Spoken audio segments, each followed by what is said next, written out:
Welcome to Still Plays Galaxy of Heroes. This is Grand Arena, the first match of the second week, Season 32. We are in Kyber 2 for the week. I recorded all this footage in advance. I wasn't able to record live. Part of the reason why this video is delayed in getting out is finding the time to record this commentary.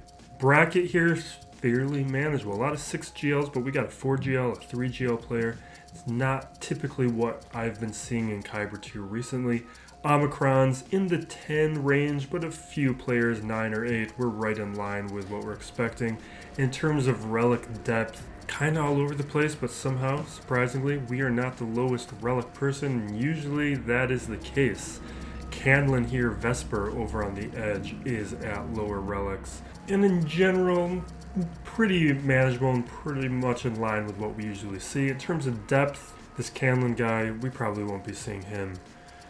But in that 150 range is kind of what to expect these days. Relic units, 6-dot mods here. This used to be one of our really strong advantages, which has just been being eroded over the past several months, and you can see, although my mods are good, the averages are getting far closer, and I don't have the lead in both the speed and the counts that I've had in the past. But I am beating my opponent. Datacrons, we got some players who take them pretty seriously, some who don't. My opponent, being one of them, is pretty light on the Datacrons.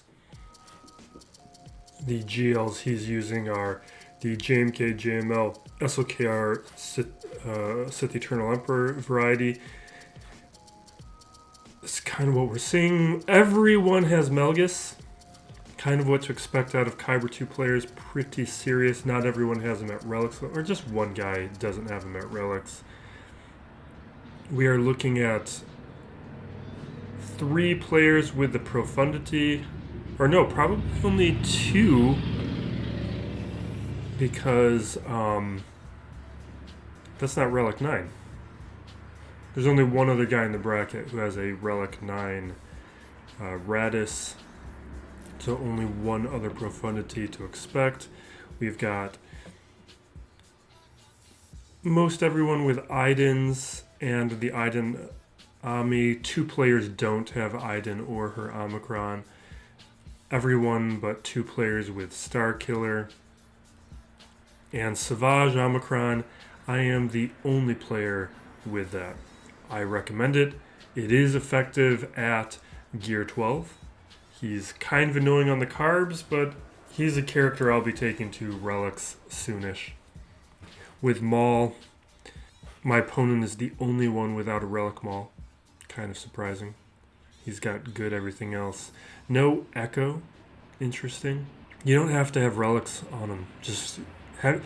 Gear 8 Bad Batch is semi-usable up against if you pick and choose your spots. And Gear 11 I've showcased plenty of times of what you can do with them. They're very good. Yeah, we're looking at 2 profundities. The other guy who has a profundity is a 5-star. And we'll take a look at my opponent's speed. Taking a look at Alex over here. We're playing this at like 1.5 speed. We might increase that a little bit. I forget. He was somewhat shallow, I think. We take a look at it at some point. I think I used the mouse and high. Okay, so Thrawn and Zam is the extent of his 300 speed characters. We're right in line with them.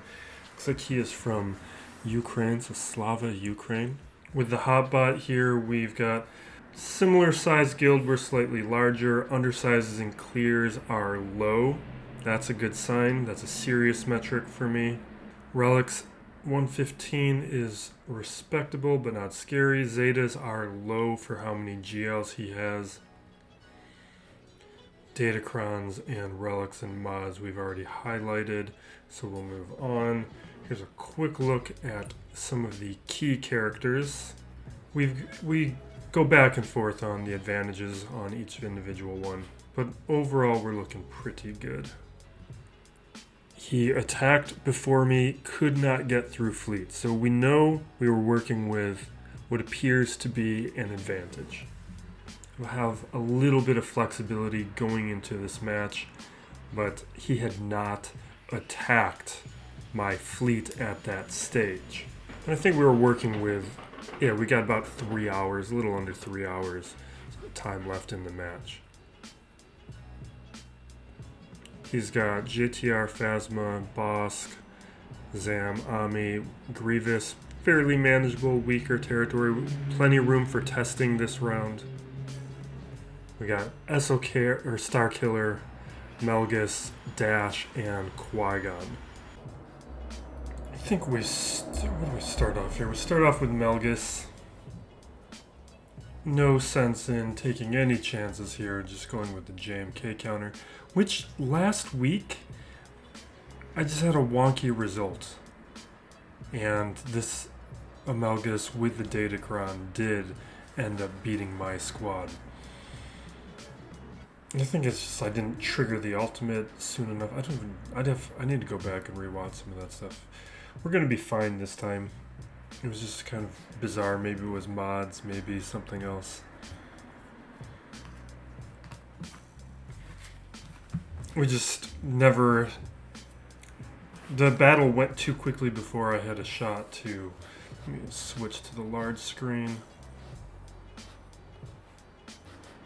Before we had a chance to be able to hit Malgus and take him out with the Force Leap ability. We're just stuck behind Malik's taunt. This is a little different makeup than we had last round as well.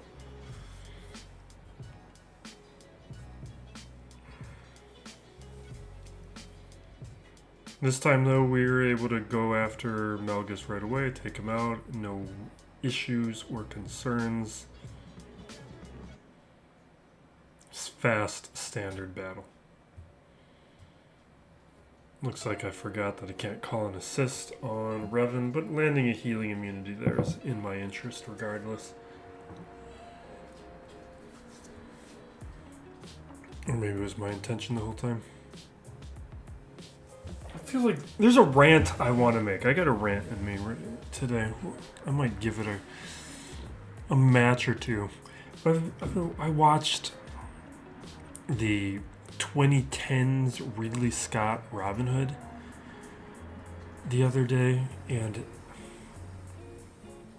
it is terrible. It's shockingly terrible, especially considering the quality of the cast.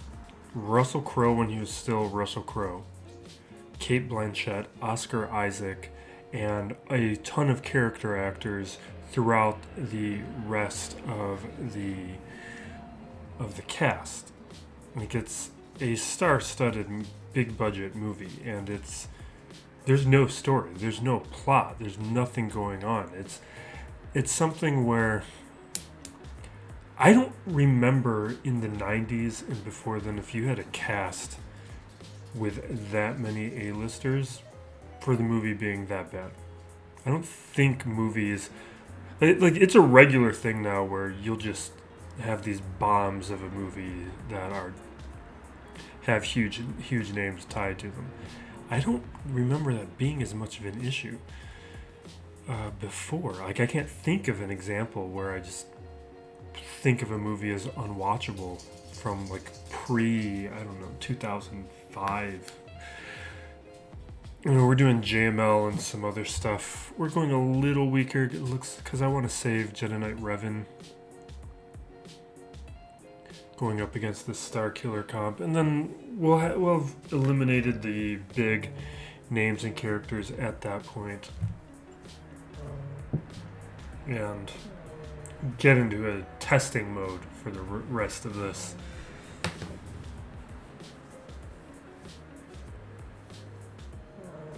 I think I wanted to use a Datacron, so I stuck around with the relic characters, even though I could have considered some non-relic options. Could use a few more relic Jedi.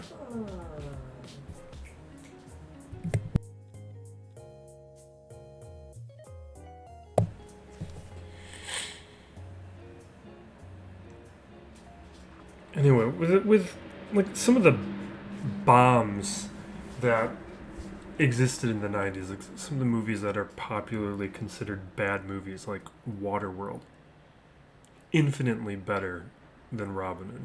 Hudson Hawk, infinitely better. Like, these are movies with bad reputations that are actually kind of solid.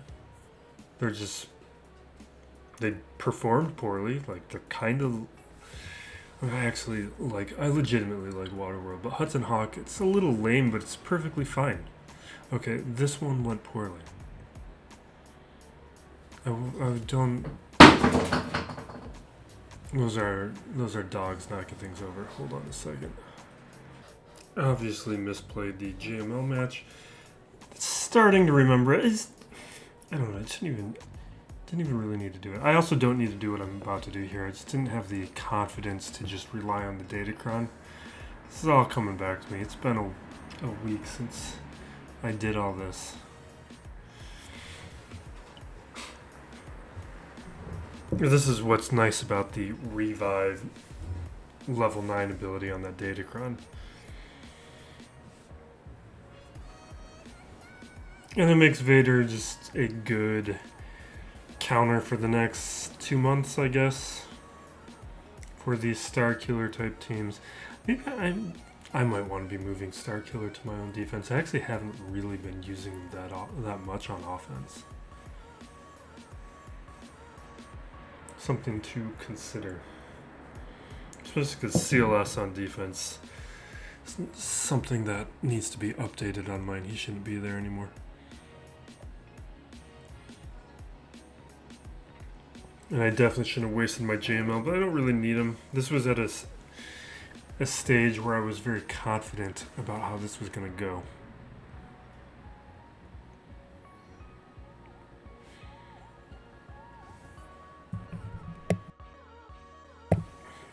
Definitely didn't need to bring TIE Fighter Pilot, but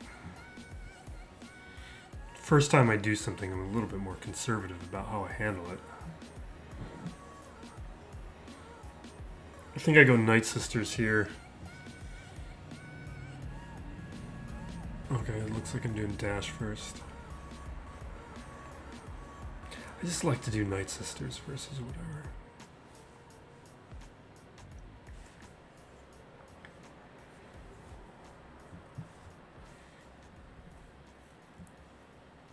I don't even remember how this went. Oh, there's no Vandor here. This is a much easier version. We crushed this. And so there's a bunch of movies I watched lately, partly just because they're on Netflix and I'm semi-curious, but there's like Seventh Son, there's like Snow White versus the Huntsman or something, like there's like a Red Riding Hood or something, and they're all just nearly unwatchable movies. And largely I'm watching these things because I like to put something mindless on while I'm playing SWGA, just having something in the background that I don't really have to pay attention to.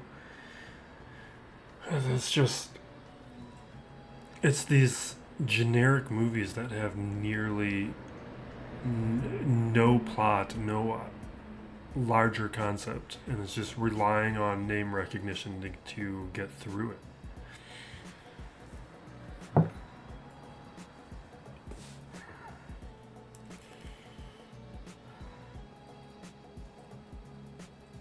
Yeah, so this I think this is partly how mods, and there's a little RNG to these.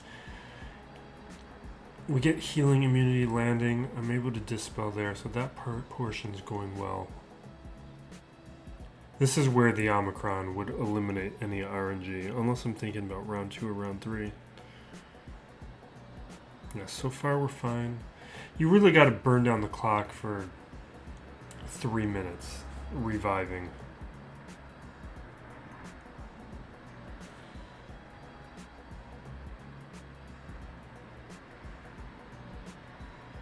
Whenever Saj goes down, I kind of like to do a revive.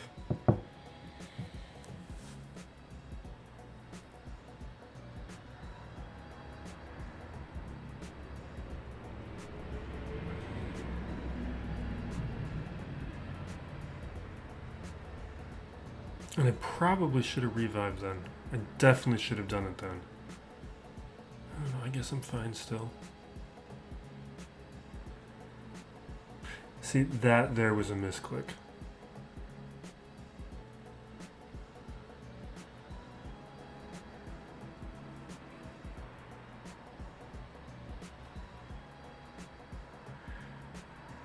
Because without GK and Cam, this is a fairly easy comp to play. Maybe I was fine with this.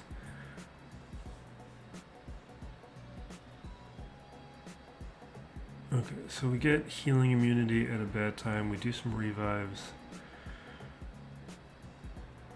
But I still... Okay, there we go. I think I'm thinking of a different match. I think we're fine. Maybe that was the round before, the round after. Or maybe I still have time to lose.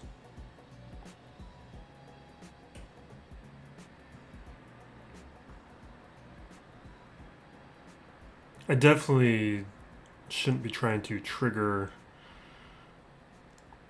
Anakin taking people out. That's not in my interest.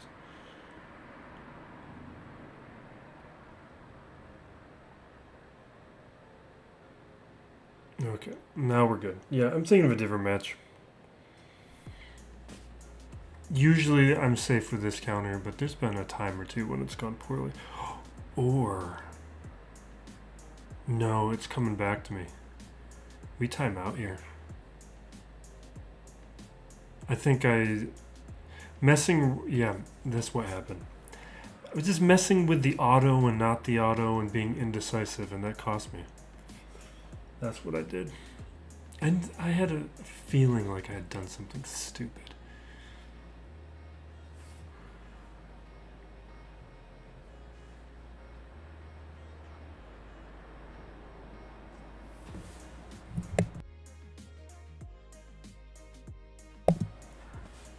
I don't even know what is this what I ended up doing?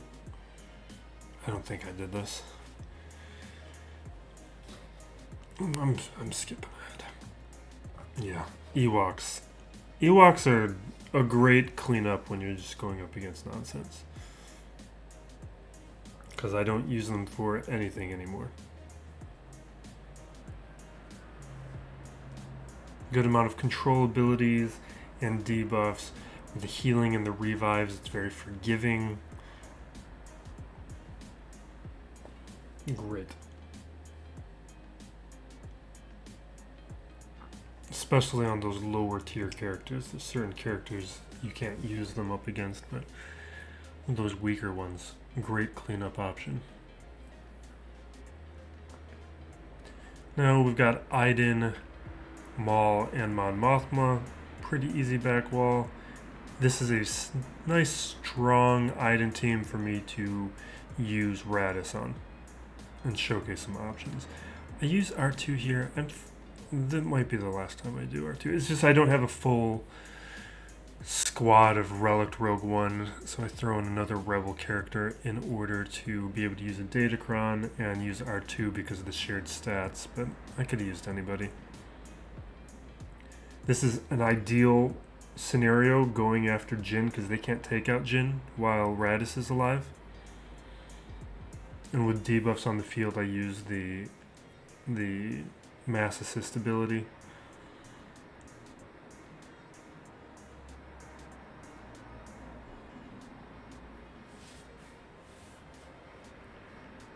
We're stuck behind a taunt, so we're just doing what we've got to do.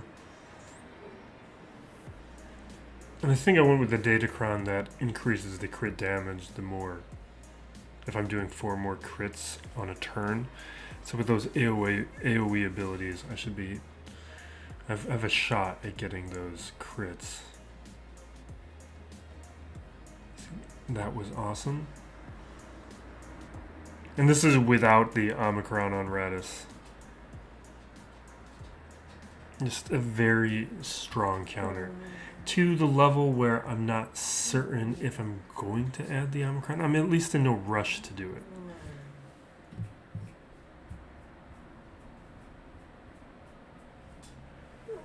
That's an unfortunate loss, but and we don't have... we're too far away from the revivability.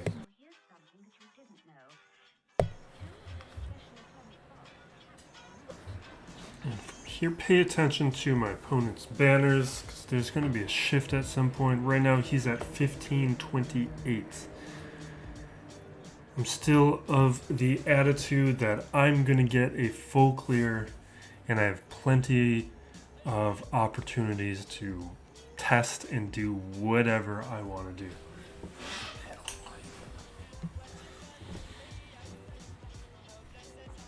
Bosk with Zam, I'm not going to mess around with those, so I just throw in Maul and move on. That's kind of the type of team where you either throw in something that can handle it, or it's going to take it out.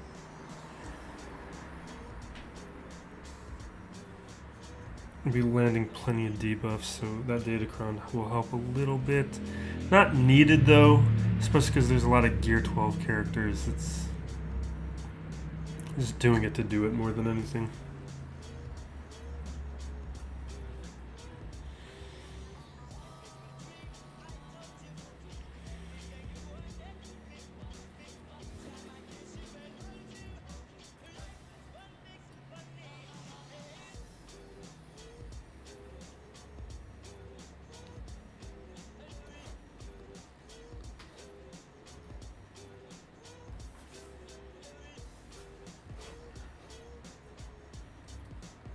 And we'll be through Bosk in a second, and then move on to larger threats.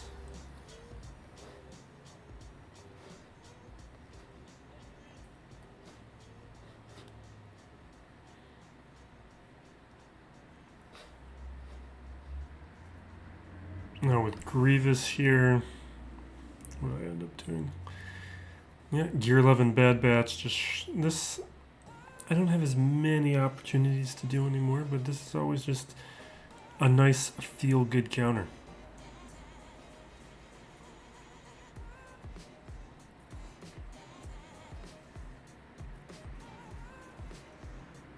Omega eliminates most of the RNG.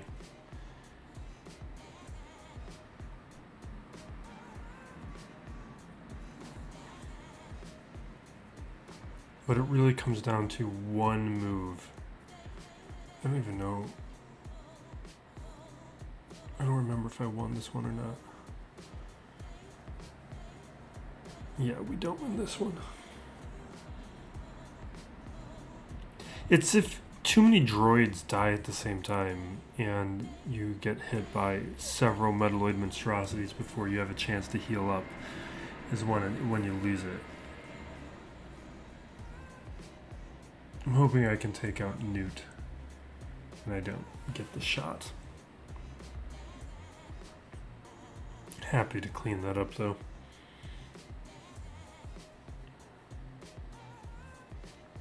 Phasma here. Now, this is a team that we can do some testing with. And it looks like I'm going to go the solo Savage route. Give him a decent test and see what we can do up against this. I'm still figuring out what he can handle and what he can't handle. This is one where I feel like with the relic levels, I think we'd be okay. But with the or without the Omicron on TIE Fighter Pilot, you just see the recovery that they've got.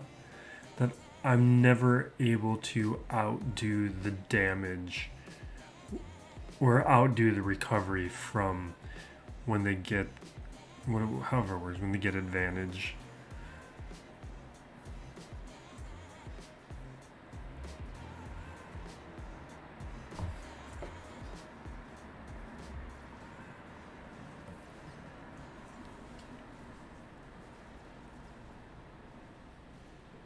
So like we get through the protection on First Order Stormtrooper, but getting down to the yellow, or getting down to the yellow and then being able to use the overpower ability, it's just, we don't get close. and they're getting closer and closer to taking me out. But it's another one where I feel like, had I had relics on him, that's a maybe. But what we can use to solo it is still Nest.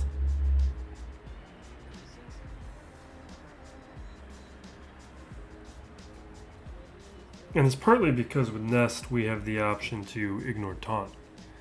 And that is pretty powerful. It negates us having to worry about a tank who might be able to outpace the damage that we're doing.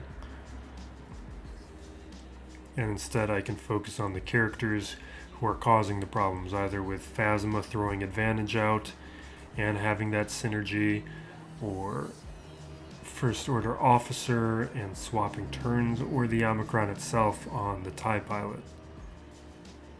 And with the Dispel, that helps obviously too.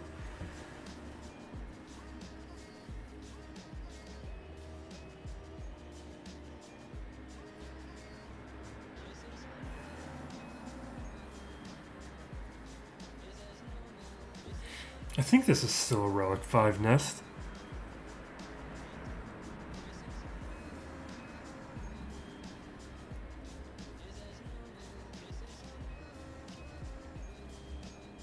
It took me a while to throw that Relic 5 on her. It was, like, she was plenty effective at Relic 3, but some things there'd be bad RNG, or things would get scary. Like, you see, things got a little hairy here, and we survive it. At Relic 3, maybe we lose.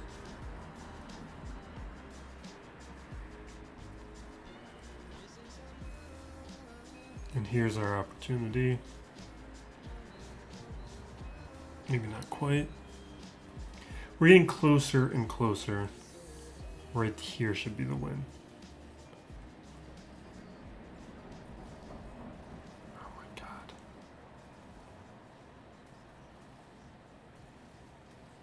There we go.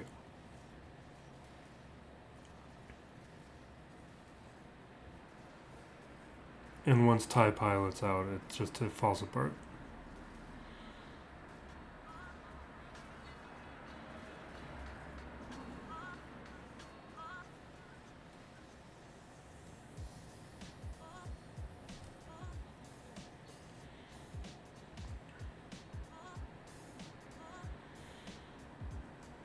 I think what I want to test out Hutt Cartel. I want to test out Hondo. I want to test out everything that I can. We do have SWOLO this week, so I do want to test out SWOLO. There's a ton of things I want to be using. Hutt Cartel here up against JTR. The 3-star Hutts aren't great, but we are up to 6 stars on Chrysanthemum.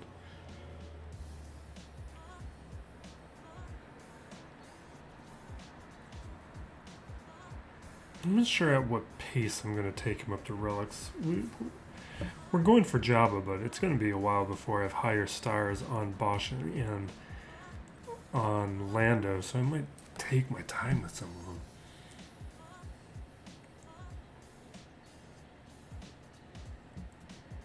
So that did great. It's pretty nice that a weak Hutt Cartel squad can handle a JTR like that. Now we are going to take my own JTR, throw in SWOLO. Oh, is this what I do? This is crazy talk.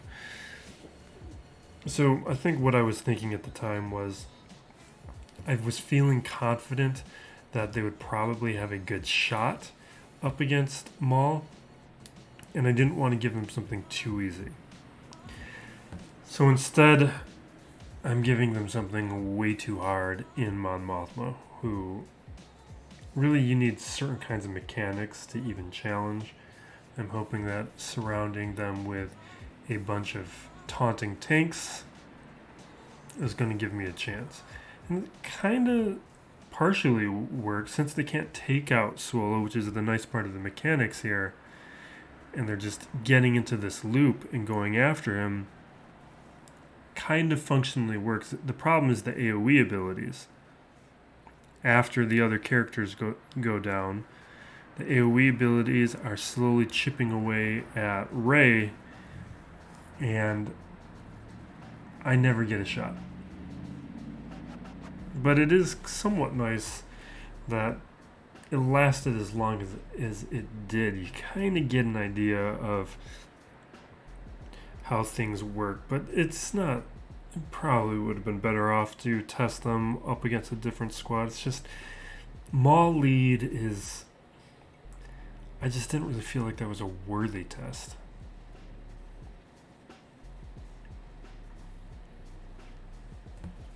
But the rest of the week we'll be using SWOLO, and there'll be other teams and opportunities to try him up against. It's something where eventually he's going to be moving to defense, and he does not have the offensive output necessary at that stage. Really, all you're getting out of him is the synergy that makes him a little bit more of a nuisance in how you beat Rey.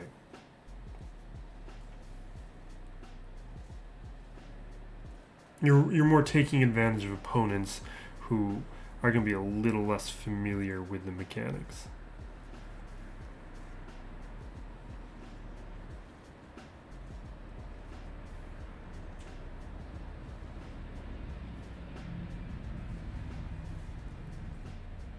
But at some point during, I guess we only have a week left. I'm gonna have to throw him on defense. Oh, I should have leveled him up. I'm technically recording this after lock-in, so and I did not level him up.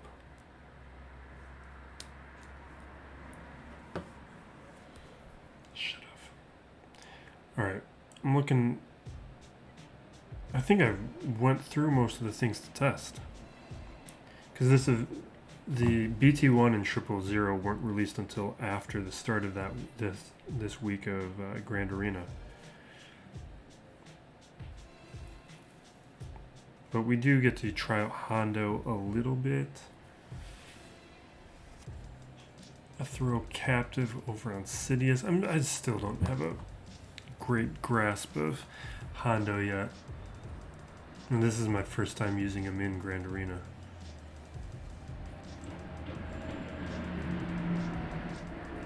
I think I want him way faster.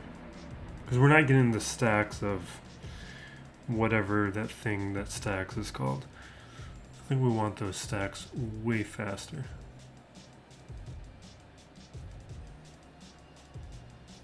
Because what I don't like about this test is it's much more of a showcase of how effective Dash is and nothing to do with Hondo.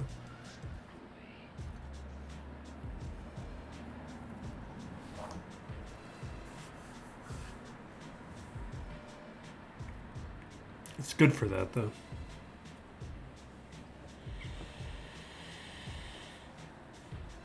So we clear that, moving over.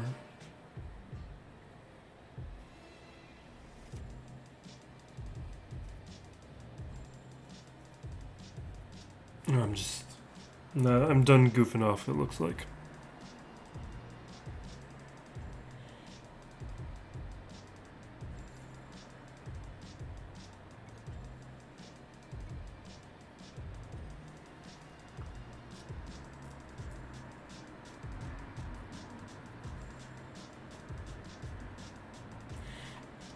Maybe the fleet thing already occurred.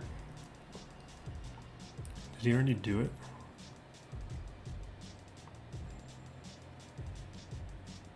Oh yeah, I just took forever to notice. He had done it a long time ago.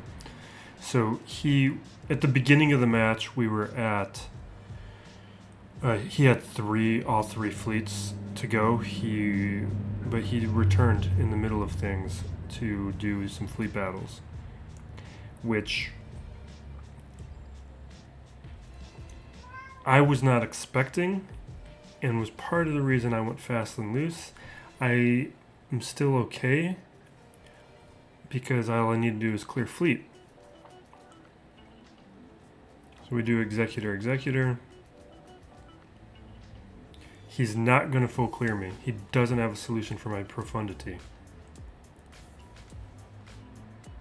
Like, profundity has been huge. Ever since I got it, no one has full cleared me. Including opponents who do have the profundity. I don't know how they're using it. Not in some of those cases, I never got to a back wall to see what they were doing.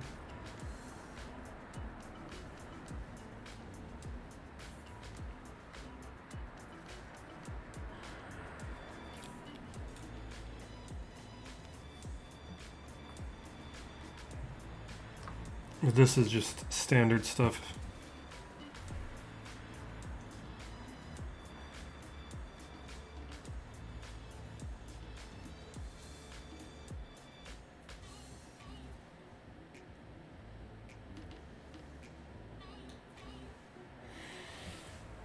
Yeah, so the larger point and thesis to my earlier rant is a bad movie in the 90s was still a watchable movie. And bad movies now are unwatchable. A star-studded bad movie, I should be saying.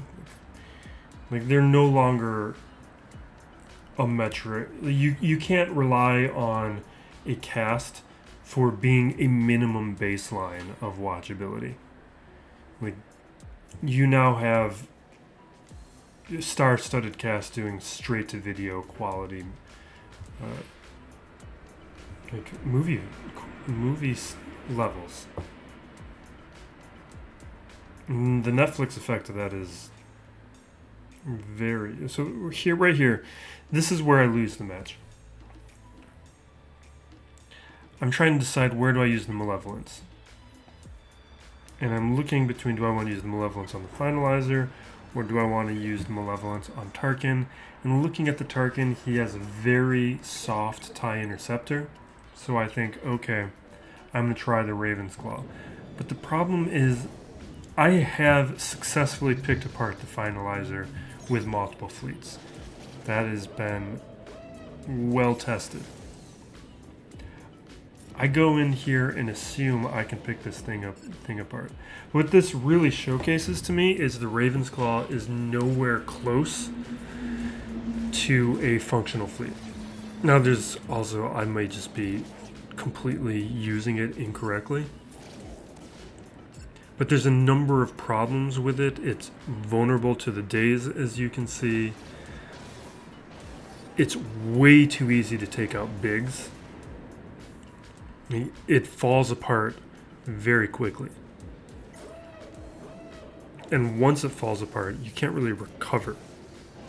Where some fleets like Executor, even Profundity, even Home 1, or not Home 1, but the Falcon Home 1 version. If things went poorly, and this is true with Negotiator Malevolence too, if things go poorly, you can still at least do some damage, and you might be able to salvage a thing. This was unsalvageable as soon as Biggs was down. And it says to me that we are definitely 1 to 2 ships away on RavensClaw. That is not intended to be used right now, as is. And I probably won't be playing it like that again. Like, I'll use it as a cleanup. Maybe next time I would use Finalizer first or something, but really what I would have done, and here is me just making one bad decision after another, just compounding a bad decision. What I should have done was bring in Malevolence right then.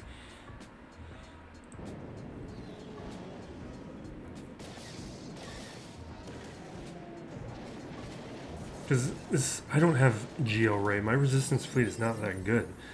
But I'm still of the position that this fleet isn't very good. Even though he does have Sith Eternal Emperor, so these are relic pilots. And just see how quickly this falls apart for me.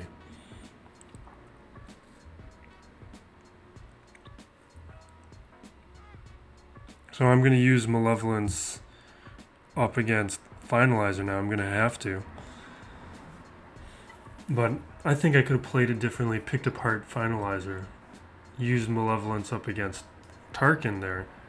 The thing is, if it was Chimera and Thrawn, I would have just done the Malevolence. But I saw Tarkin, and I felt like, okay, maybe I can use one of the weaker options.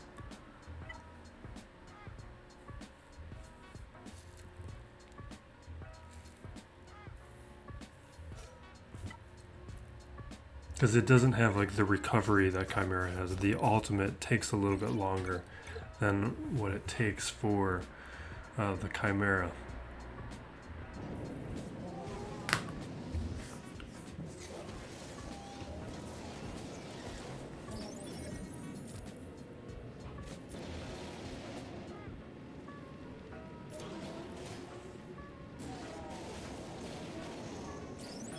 Yeah, so we would go into this, rip it apart, because this is a strong counter.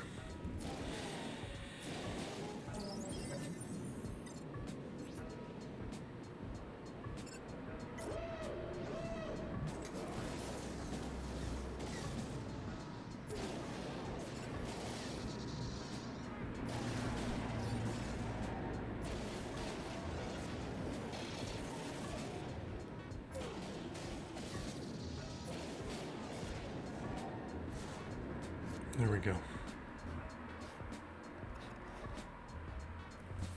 And now we have to use a really weak fleet up against a strong fleet with the Finalizer, and we're basically done at this point. I think I might exhaust my options though.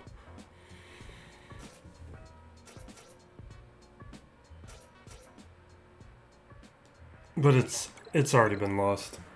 The testing that I did is what ultimately cost me this. Because I thought my opponent was done when he wasn't, and I expected the full clear, and I wasn't able to get the full clear because of some of this poor strategic decision making to end this match with. So it's a winnable match that I misplayed.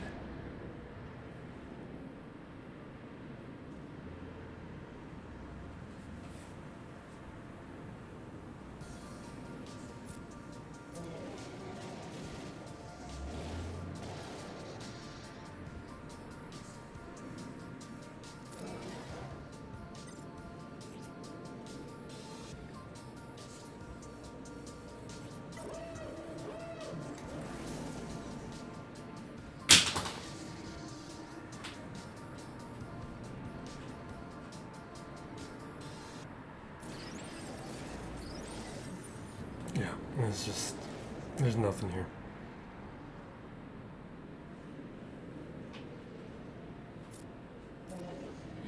It's something where I think I've been so used to using the Malevolence up against the Empire fleets, because it's usually what I do.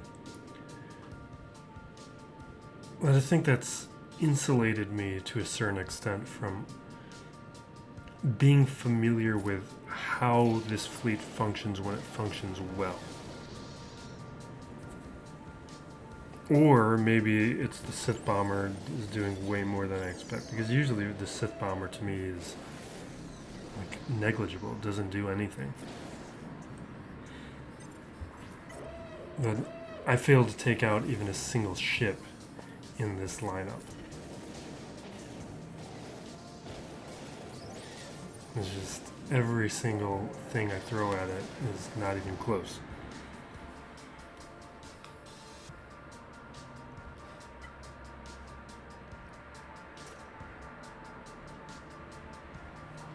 And I bring in the final fleet that I have ships that I can put on.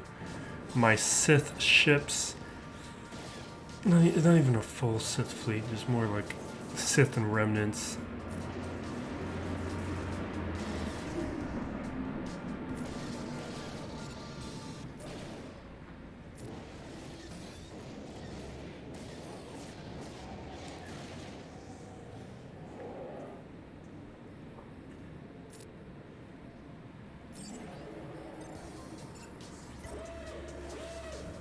We're still a few things away from having a functional Sith fleet.